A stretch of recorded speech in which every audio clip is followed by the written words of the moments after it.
السلام علیکم ورحمۃ اللہ وبرکاتہ۔ Dear student, welcome back. ہماری سورۃ فرقان ابھی پوری نہیں ہوئی تھی۔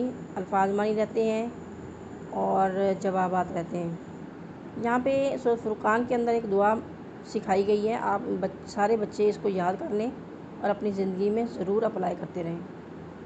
وہ ہے ربنا اصرف عنا عذاب جہنم، اے ہمارے رب ہم سے جہنم کا عذاب پھیر دے۔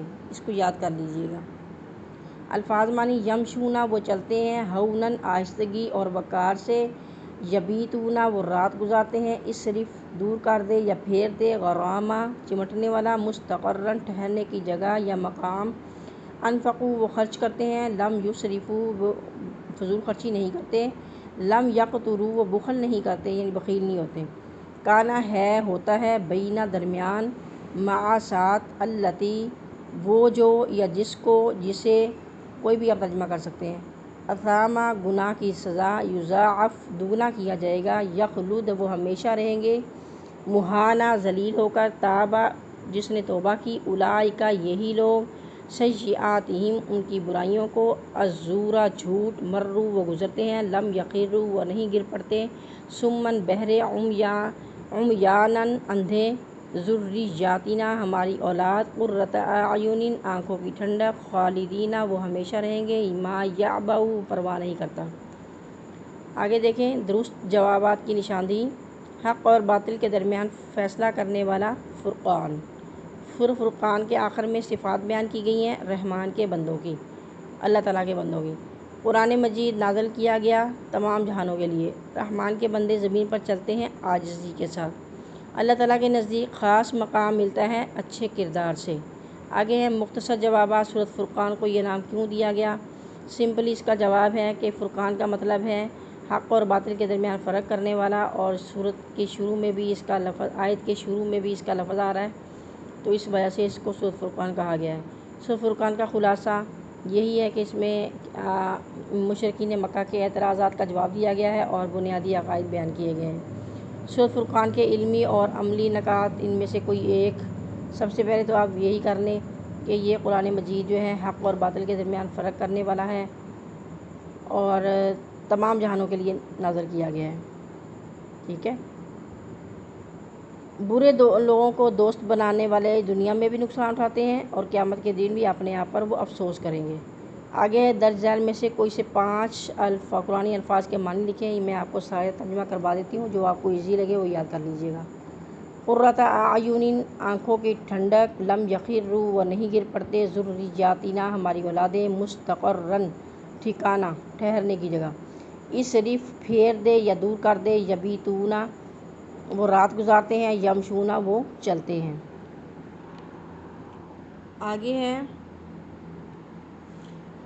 ہے دی گئی آیات کا با محاورہ ترجمہ۔ لمن اراد ان یذکر او اراد شکورا، اس شخص کے لیے جو نصیحت حاصل کرنا چاہتا ہے یا شکر گزار بننا چاہے۔ انہا ساءت مستقرا و مقاما، بے شک وہ برا ٹھکانہ ہے اور ٹھہرنے کی جگہ ہے، یعنی ہمیشہ کے لیے یہ عارضی۔ ومن تابا، اور جس شخص نے توبہ کی اور نیک عمل کیے، پس بے شک وہ اس کی طرف رجوع کرنے والا ہے۔ والذین لا یشہدون الزور، اور یہی وہ لوگ ہیں نہیں گواہی دیتے جھوٹی، یعنی جھوٹی گواہی نہیں دیتے، اور جب وہ بے فضول کی مجلسوں کے پاس سے گزرتے ہیں، مروا کراما تو وہ شریفانہ انداز سے معزز طریقے سے گزر جاتے ہیں۔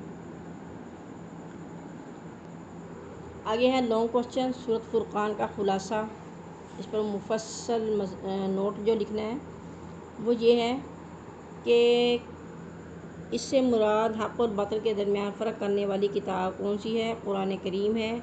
تو سب سے پہلی آیت میں یہی بتایا گیا ہے توحید کے ضمن میں کہ اللہ تعالیٰ نے اپنی بہت ساری نشانیوں کا ذکر کیا ہے، جیسے اللہ تعالیٰ کی قدرت، صرف ایک سائے کو دیکھ لیں کہ اللہ تعالیٰ اس کو کیسے پھیلاتا ہے، اگر اللہ تعالیٰ چاہتا تو اس کو روک دیتا، اس کا اصل سبب جو ہے وہ سورج ہے۔ اسی طرح سے پانی آسمان سے اللہ تعالیٰ نے اتارا ہے، 2 سمندر اللہ تعالیٰ نے چلائے ہیں، ایک کھارا ہے ایک میٹھا ہے، اللہ کی توحید بیان کی گئی ہے نا۔ یہ کہا گیا ہے اس کی قدرت کی نشانیوں کو دیکھو۔ اگر انسان کسی ایک چیز کو بھی غور کرتا ہے اللہ تعالیٰ کی قدرت میں سے، تو اس کے دل میں جو ہے وہ خوشی اور تعجب کی ایک لہر دوڑتی ہے تو وہ خود ہی اللہ کی طرف رجوع کر لیتا ہے، سب کچھ چھوڑ چھاڑ کر۔ ہم لوگ غور ہی نہیں کرتے، غور و فکر ہی نہیں کرتے، صرف پڑھا اور چھوڑ دیا۔ اللہ تعالیٰ کی ایک قدرت کی نشانی یہ بھی ہے کہ اللہ تعالیٰ نے 2 سمندر ایک ساتھ چلائے ہوئے، ایک کھارا ہے اور ایک میٹھا ہے۔ لیکن اللہ کی قدرت کا نظام دیکھیں کہ یہاں کا پانی وہاں اور وہاں کا پانی یہاں، یعنی میٹھا اور کھارا جو ہے وہ آپس میں مکس نہیں ہوتے۔ یہ اللہ تعالیٰ کی قدرت کی سب سے بڑی نشانی ہے۔ اللہ تعالیٰ نے ایک پانی کے قطرے سے انسان کو بنایا، چھوٹے سے گندے قطرے سے انسان کو بنایا، پھر اسے رشتوں میں تقسیم کیا۔ یہ سب جو ہے توحید کے ضمن میں اللہ تعالیٰ کی قدرت کی نشانیاں ہیں۔ اور رسالت کے ضمن میں اللہ تعالیٰ نے مشرکین مکہ کے اعتراضات کو نقل کیا ہے۔ وہ کہتے ہیں کہ یہ اللہ کے نبی ہیں، اگر تو یہ اللہ کے نبی ہیں تو یہ ہماری طرح کے انسان کیوں ہیں؟ اس طرح کی وہ جو ہے بحث مباحثہ کیا کرتے تھے، اعتراض کرتے تھے کہ اگر یہ نبی ہیں تو وہ فرشتے ہونے چاہیے تھے، یہ انسان کیوں ہے؟ ہماری طرح ہی کھاتا ہے، ہماری طرح ہی پیتا ہے، سوتا ہے، بازاروں میں چلتا ہے، تو اللہ تعالیٰ نے فرشتے کیوں نہیں اتارا؟ تو اگر یہ انسان بنایا ہی تھا تو ان کے لیے کوئی باغات ہوتا، ان کو غریب کیوں پیدا کیا، ان کے پاس خزانہ ہوتا؟ تو اللہ تعالیٰ نے ان سب کا جواب یہاں پہ دیا ہے کہ جتنے بھی پیغمبر دنیا میں آئے ہیں، جب سے دنیا بنی ہے تب سے لے کر اب تک جتنے بھی اللہ تعالیٰ نے نبی بھیجے ہیں وہ بشری تقاضا رکھتے تھے، ٹھیک ہے؟ اگر وہ کوئی فرشتہ ہوتا تب بھی یہ اعتراض کرتے کہ وہ تو ہماری طرح ہے ہی نہیں، تو ہم اس کی طرح عبادت کیسے کر سکتے ہیں؟ پھر بھی انہوں نے اعتراض کرنا تھا۔ اور دوسرا اعتراض ان کا قرآن کریم کے حوالے سے ہے کہ یہ اللہ کا کلام ہے۔ اگر تو یہ اللہ کا کلام ہے تو جتنے بھی پہلے نازل ہوئی ہیں کتابیں وہ ایک دم سے نازل ہوئی ہیں، تو یہ الگ الگ اور تھوڑا تھوڑا کیوں اتر رہا ہے؟ تو اس کا جواب بھی اللہ تعالیٰ نے یہی دیا کہ اس لیے الگ الگ اور تھوڑا تھوڑا کر کے اتارا گیا تاکہ آپ صلی اللہ علیہ وسلم کے دل کو مضبوط کریں۔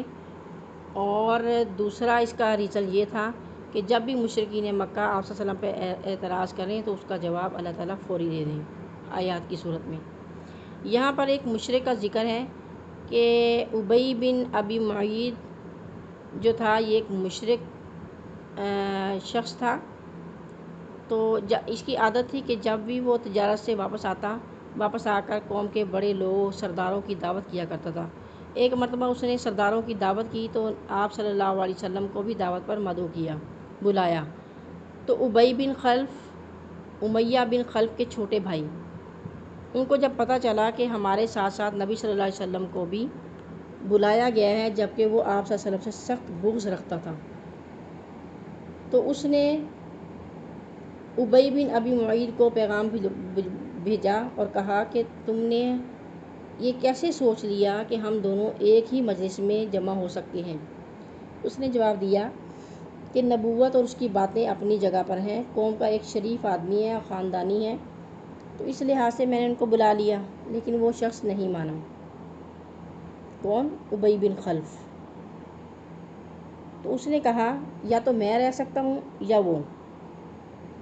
اتنا وہ بدبخت انسان تھا، اتنا وہ آگے بڑھ چکا تھا کہ اس نے کہا کہ اگر تم مجھ سے دوستی رکھنا چاہتے ہو تو جیسا میں کہتا ہوں ویسا تمہیں کرنا پڑے گا۔ کیا کہا اس نے؟ اس نے یہ کہا کہ جب میں تمہارے ساتھ اس وقت تک تعلق نہیں رکھوں گا جب تک تم جا کر نبی صلی اللہ علیہ وسلم کے منہ پر تھوکو گے نہیں، نعوذ باللہ، تب تک میرا تم سے کوئی تعلق نہیں ہوگا۔ اس نے اس کو اتنا مجبور کیا کہ حالات کے پیش نظر اس نے نعوذ باللہ جا کر نبی صلی اللہ علیہ وسلم کے چہرے پر تھوک دیا۔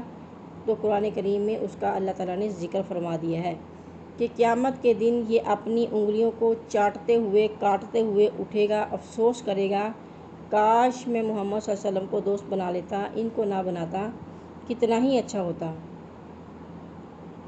اس وقت وہ افسوس کرے گا۔ جہاں کہا گیا نا کچھ لوگ قیامت کے دن افسوس کریں گے، تو ان میں سے یہ ایک ابی ابن ابی معید کا بھی ذکر کیا گیا ہے کہ یہ بھی قیامت کے دن بہت افسوس کرے گا، اتنا افسوس کرے گا کہ افسوس کرتے کرتے اپنی انگلیاں کو کاٹ ڈالے گا اپنی دانتوں کے ساتھ۔ سورت کے آخر میں اللہ تعالیٰ نے عباد الرحمن کی چند اوصاف بیان کیے ہیں، اللہ تعالیٰ کے خاص بندے کون ہیں، ان کی 14 صفات بیان کی گئی ہیں۔ کون کون سی؟ کہ ایک تو یہ کہ وہ اللہ کے خاص بندے ہیں۔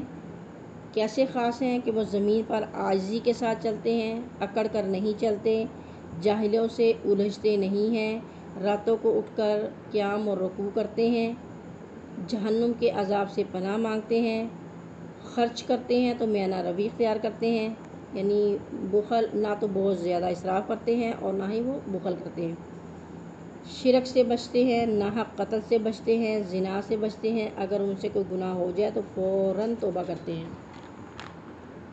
جھوٹی گواہی سے بچتے ہیں، فضول مجلسوں اور فضول کاموں سے بچتے ہیں، اپنی اولاد اور اپنے اہل و عیال کے لیے فکر کرتے ہیں اور اپنی ذاتی اصلاح پر بہت توجہ دیتے ہیں۔ تو پھر ان کا انجام کیا ہوتا ہے؟ تو اس کے بدلے میں اللہ تعالیٰ ان کو جنت دیتے ہیں، ان کی صبر کی وجہ سے ان کو جنت میں ایسا مقام عطا اللہ تعالیٰ فرمائیں گے کہ جہاں وہ ہمیشہ ہمیشہ رہیں گے، وہاں انہیں کوئی خوف نہیں ہوگا، کوئی غم نہیں ہوگا۔ تو پیارے بچوں، یہ تھا سورۃ فرقان کے مضامین کا خلاصہ، مفصل مضمون جو کہ لانگ کوسچن میں پوچھا گیا ہے۔ امید ہے آپ لوگوں کو اس سے بہت فائدہ پہنچا ہوگا، بہت سمجھ آئی ہوگی۔ تو ہمیں بھی چاہیے کہ ہم مشرکین کی طرح نہ بنیں، منافق نہ بنیں، اللہ تعالیٰ کے خاص بندے بن جائیں، اپنے لیے دعا کرتے رہا کریں۔ مجھے بھی اپنی دعاؤں میں یاد رکھیے گا۔ اللہ حافظ۔ السلام علیکم ورحمۃ اللہ وبرکاتہ۔